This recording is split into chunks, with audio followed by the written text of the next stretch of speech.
Balik tanaw tayo at kumustahin natin kung ano nang nangyayari sa JKN Global. Pero bago ang lahat, station ID muna tayo.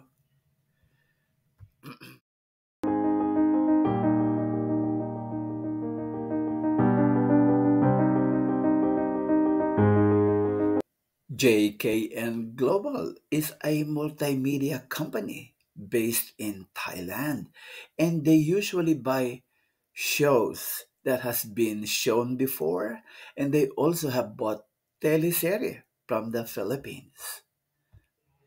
And then the Miss Universe beauty pageant went up for sale, and binili niya ito for about 20 million US dollars.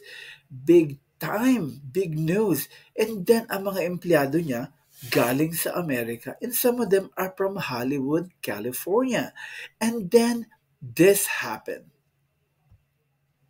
Nag-file ng bankruptcy ang lola natin. So, dahil ginamit niya ang 20 million, hindi siya nakabayad ng kanyang mga utang na it is about 12 million. Yan ang dahilan ng kanyang bankruptcy.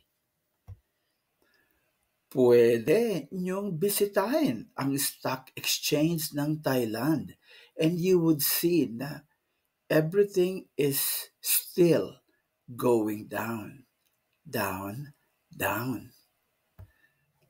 At babantayan po natin kung makakabangon pa ang Miss Universe or JKN Global. And please hit the subscribe button below